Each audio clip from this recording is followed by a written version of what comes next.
오늘 제목은 지혜를 구하라입니다.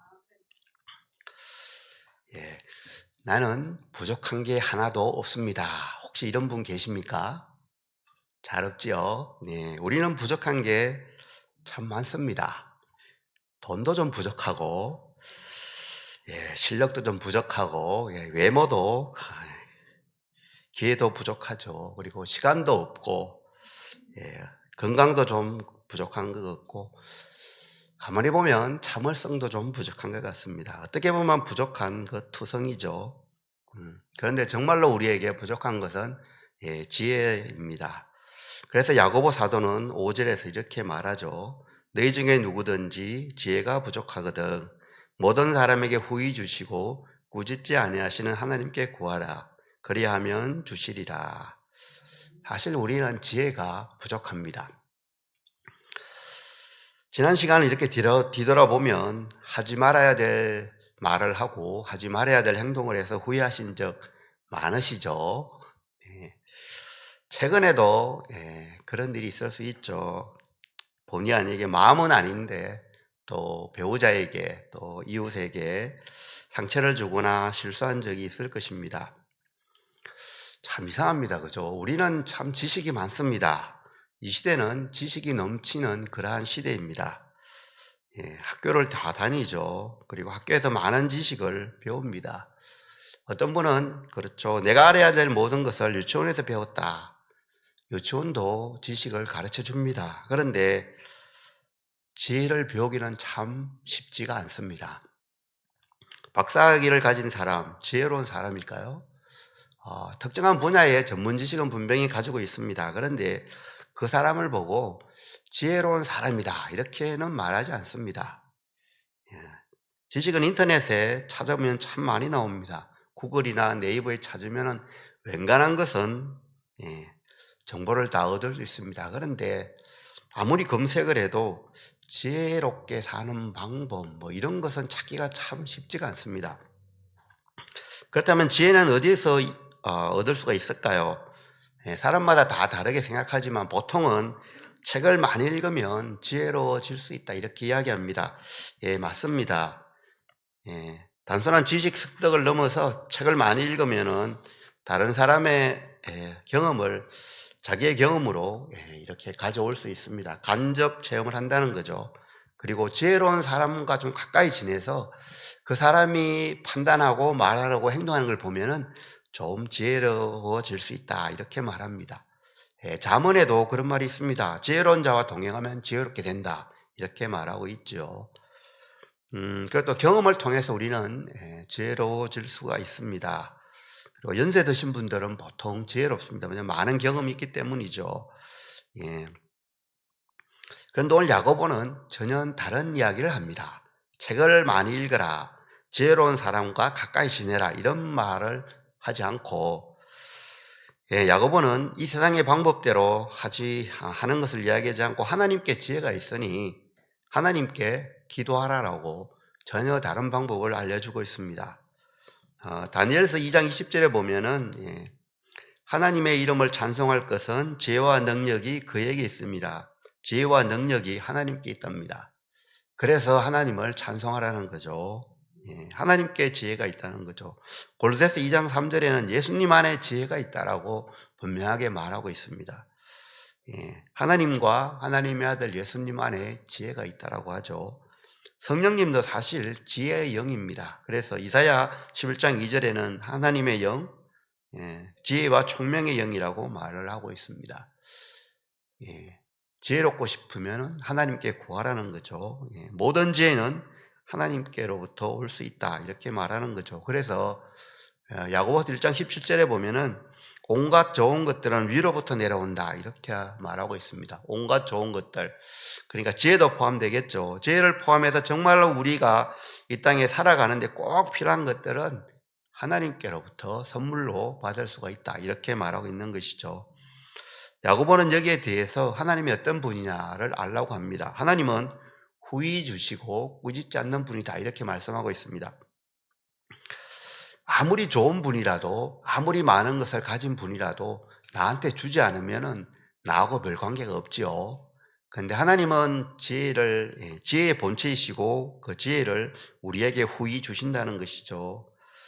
에베소서 3장 20절은 구하거나 생각하는 것 이상으로 넘치게 주시는 분이다. 이렇게 말씀하고 있습니다. 그런 말 들어보셨죠? 흔들어 넘치도록 주시는 분. 하나님께서 우리가 올바른 것을 구할 때 그렇게 풍성하게 주신다는 겁니다. 하나님은 째째한 분이 아니십니다. 보통 사람은 그렇죠. 내가 충분히 가지고 충분히 먹고 남으면 남을 잘 주는데, 충분히 먹었음에도 불구하고 이거 냉장고에 넣어놨다가 내일 먹어야지라고 하고 남한테 잘 안 나눠주죠.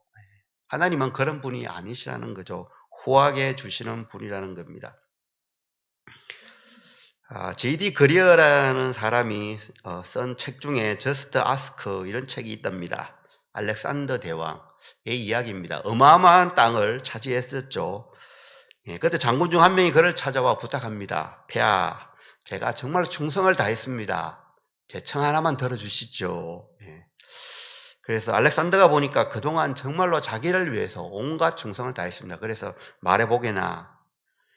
장군이 말합니다. 제 딸이 결혼을 하는데 결혼 비용을 좀 대주십시오라고 부탁을 합니다. 그래서 알렉산더 왕이 흔쾌히 대답합니다.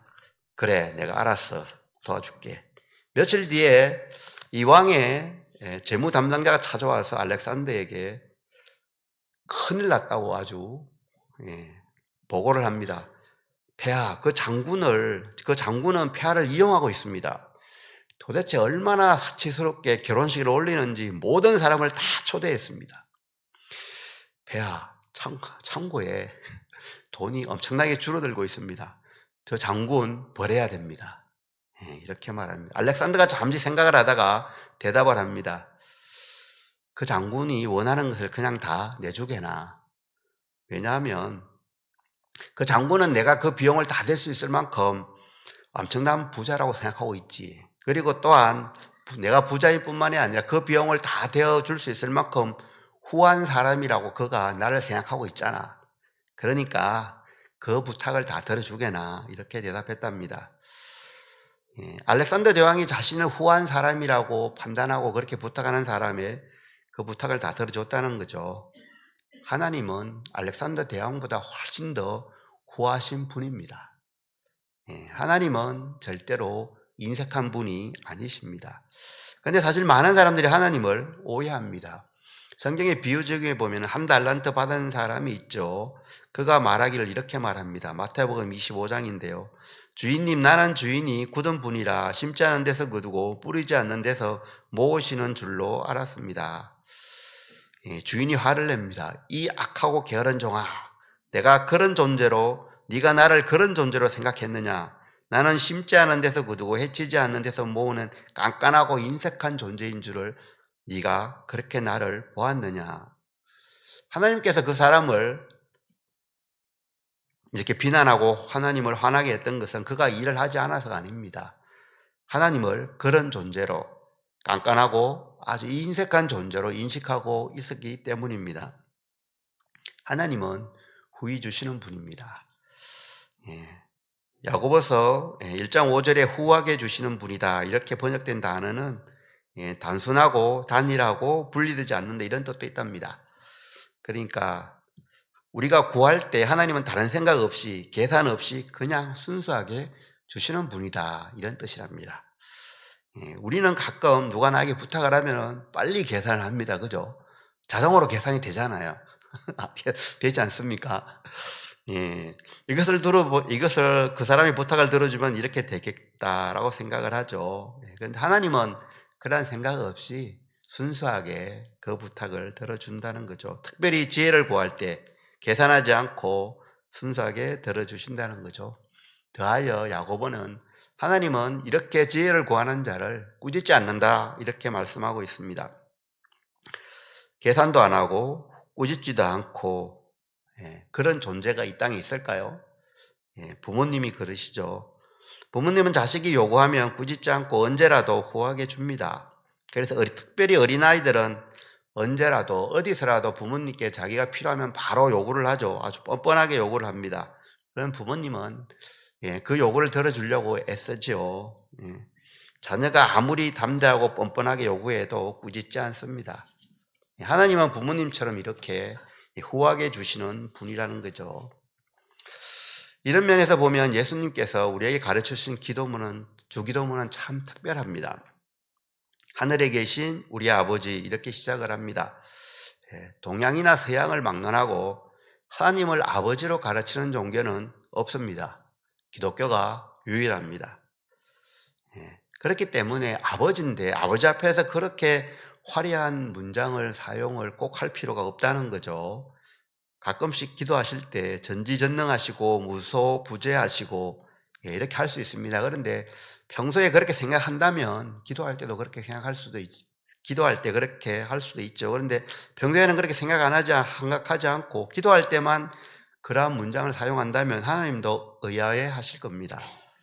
특히 이슬람 교도들은 기독교의 기도를 매우 불손하다고 생각합니다.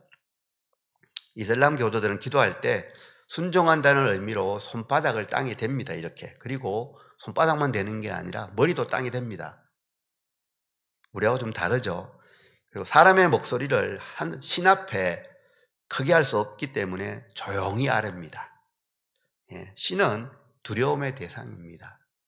근데 우리는 두려움의 대상이 아니라 하나님을 아버지로 부를 수 있습니다. 기도가 다를 수밖에 없죠.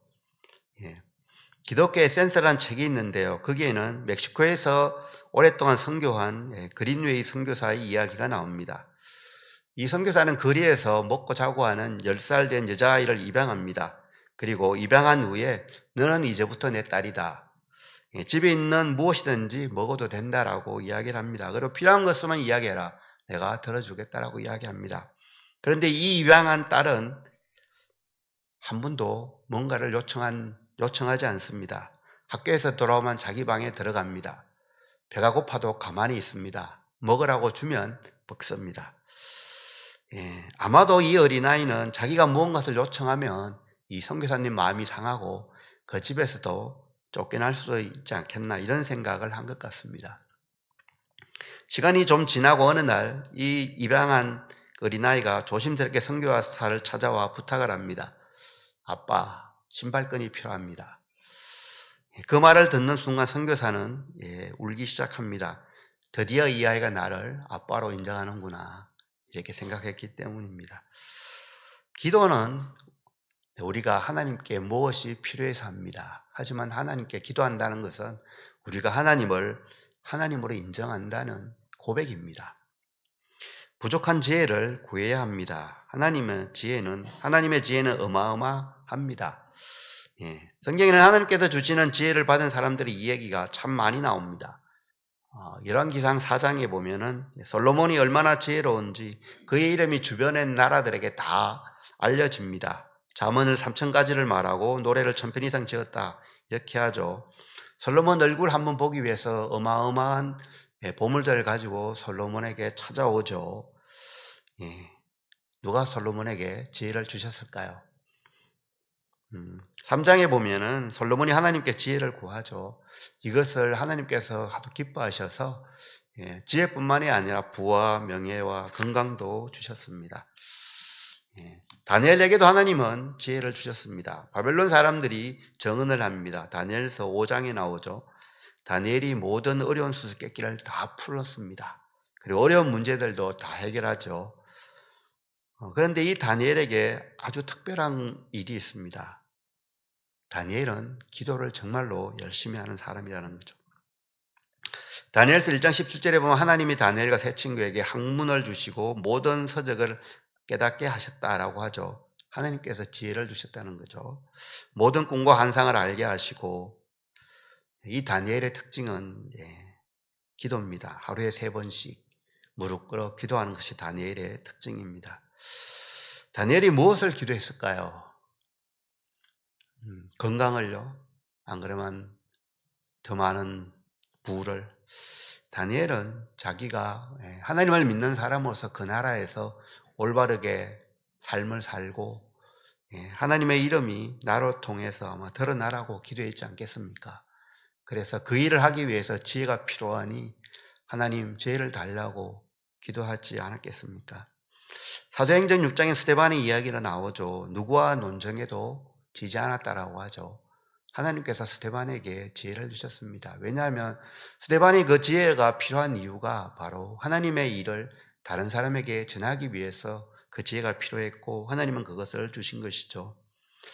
야고보의 말씀대로 하나님께 지혜를 구하여 지혜를 받아 누린 사람들의 이야기가 성경에는 참 많이 있습니다. 지혜는 하나님이 주시고 정말로 기도를 통해서 하나님께서 주시는데 우리 자신을 이렇게 돌아보면 우리 삶에 기도가 사실 좀 부족합니다. 우리에게 지혜만 부족한 것이 아니라 기도가 훨씬 더 부족합니다. 필요한 것만 우리는 구하는 경향이 아주 많습니다. 어떻게 보면 하나님을 찾지 않아도 하나님의 도움이 없이도 살아갈 만하기 때문에 기도하지 않는 것이 아닌가 이런 생각을 하게 됩니다. 하나님은 후히 주시는데 우리는 하나님보다 사람을 먼저 찾을 때가 많이 있지 않습니까?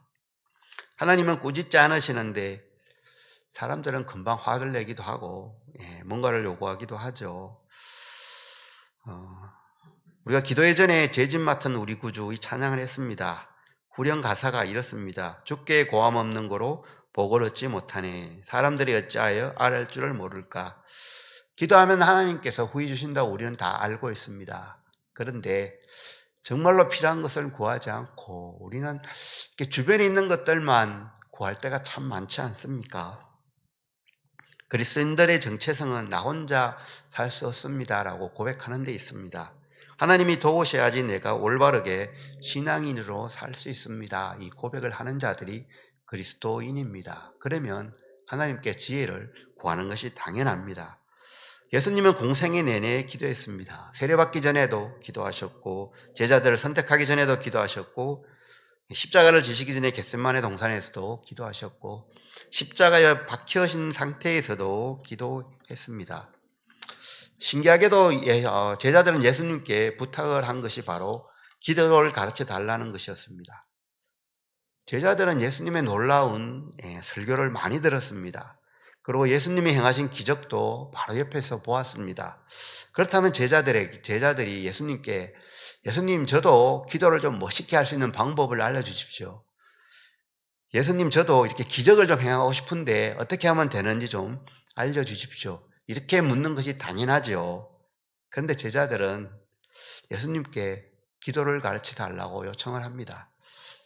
예수님의 사역의 비밀이 기도라는 것을 알고 있었기 때문일 것입니다. 사도행전도 보면 많은 부분이 제자들이 기도함으로 인해서 일어나는 많은 사건들을 기록합니다. 마가의 다락방에서 성령을 기다리며 기도에 힘썼고 가룟 유다를 대신한 사도를 뽑을 때도 기도하고 했었죠. 베드로가 감옥에 갇힐 때도 그렇고 교회에 사람이 많아지자 사도들은 우리는 기도하는 일과 말씀 사역에 집중해야겠다 이렇게 선언을 하기도 합니다. 초대교회는 기도하는 교회였습니다. 현대교회는 초대교회처럼 많은 능력들이 나타나지 않는 이유가 기도가 부족함이 아닌가 이런 생각을 해보게 됩니다. 그런데 야고보서는 이런 말씀으로 끝나지 않습니다. 기도할 때 명심해야 될 것을 알려줍니다. 6절에 의심하지 말라라고 하죠. 그리고 8절에 보면은 두 마음을 품은 것과 동일하다 이렇게 말씀합니다. 의심하지 말라는 것은 참 중요한 것 같습니다. 주님 믿습니다라고 말하지만 실제로 마음 한편으로는 믿지 않는 것이죠. 이 모습이 사도행전 12장에 아주 잘 나옵니다. 초대교회였습니다. 박해가 심해지고 사도 야고보는 죽음을 당합니다. 베드로도 감옥에 잡혀 있습니다. 조금 시간이 지나면은 베드로도 죽을 수가 있습니다. 그래서 성도들은 베드로를 위해서 기도합니다. 무엇을 기도했을까요? 베드로 사도까지 죽으면 우리 교회는 어떻게 됩니까? 갇혀있는 베드로를 구해 주십시오. 이런 기도를 하지 않았겠습니까? 이들은 정말로 간절히 기도했을 겁니다. 그래서 천사가 베드로에게 오고 베드로는 풀려나죠. 그리고 그들이 기도하고 있는 곳에 갑니다. 베드로가 대문을 두드리는데 로데라고 하는 여자가 문을 열려고 나왔는데 베드로의 음성이었습니다. 너무나 놀란 나머지 문을 열지 않고 뛰어 들어갑니다. 기도하는 사람들에게 외칩니다. 사도 베드로가 풀려났어요. 베드로가 지금 대문 밖에 서 있어요라고 외칩니다. 기도하던 성도들이 뭐라고 했는지 아시죠? 네가 미쳤구나. 예. 베드로를 풀어달라고, 베드로를 풀어주세요. 그렇게 간절히 기도한 그들이 베드로가 왔다는 그 이야기를, 말을 듣고 난 다음에 그들이 보인 반응은 네가 미쳤구나 였습니다. 이 여자애는 다시 이야기를 합니다. 정말로 베드로가 왔다니까요. 베드로가 문 밖에 계세요. 이 말을 하자 그들은 다른 반응을 보입니다. 베드로는 못 오고 베드로를 지키는 천사가 왔겠지. 예. 베드로는 계속 문을 두드립니다. 그리고 문을 열고 보니까 베드로가 정말로 기도한 대로 왔습니다. 베드로를 구해달라고 기도를 열심히 했지만 현실을 보니까 베드로가 나오기가 어렵습니다. 그래서 그들은 기도는 했지만 의심을 한 것이죠. 우리도 이렇게 기도할 때 많지 않습니까? 마태복음 18장 3절에는 너희가 돌이켜 어린아이들과 같이 되지 아니하면 결단코 천국에 들어가지 못한다라고 하죠. 어린아이들은 쉽게 믿습니다. 그리고 어른들은 의심하죠. 골리앗을 물친 다윗은 어린 소년이었습니다. 다윗은 진심으로 하나님이 자기를 도와주실 것을 믿고 나갔습니다. 무모했다고 할 수도 있죠. 하지만 그는 정말 하나님의 도움을 믿었습니다. 나병 걸린 나아만에게 어린 여종이 말합니다. 우리 엘리사 선지자를 찾아가면 나병이 나을 수 있을 것입니다. 자칫하면 큰 곤욕을 치를 수도 있는데 이렇게 말을 했습니다. 왜냐하면 그 여종은 정말로 선지자를 찾아가면 나병이 나을 수 있다라고 믿었기 때문입니다. 복음을 오래전에 받아들인 유럽과 미국의 기독교는 오늘날 기적이 거의 나타나지 않고 있습니다. 왜냐하면 그 이유는 어린아이들처럼 순수하게 믿지 않기 때문이 아닌가 그렇게 생각합니다. 두 마음을 품는 것이 잘못됐다라고 이야기를 하죠. 계산 없이 다른 마음 품자고 순수하게 믿어야 하는데 자꾸 계산을 하려고 한다는 것이죠. 사람도 두 마음 품은 사람 좋아하지 않지 않습니까? 앞에서는 이 말하고 뒤에 가서는 다른 말하고 계속 마음이 바뀌고 후위 주시는 하나님, 정말로 후위 주시는 하나님을 믿습니까? 그리고 우리가 하나님께서 기뻐하시는 그 지혜를 달라고 기도할 때 하나님께서 주실 것을 믿습니까? 그렇다면 우리는 기도해야 합니다.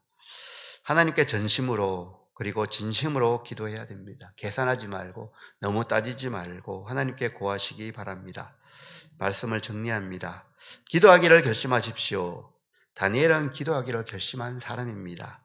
다니엘서 9장 21절에 보면은 주 하나님께 기도하며 간구하기를 결심합니다 라고 한 번 더 하죠.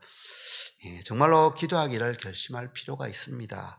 히브리서 4장 16절은 긍휼하심을 받고 돕는 은혜를 얻기 위하여 은혜의 보좌 앞에 담대히 나아가라. 은혜의 보좌 앞에 나아가라고 합니다. 은혜의 보좌 앞에 나아가야지 은혜를 받지. 가만히 있으면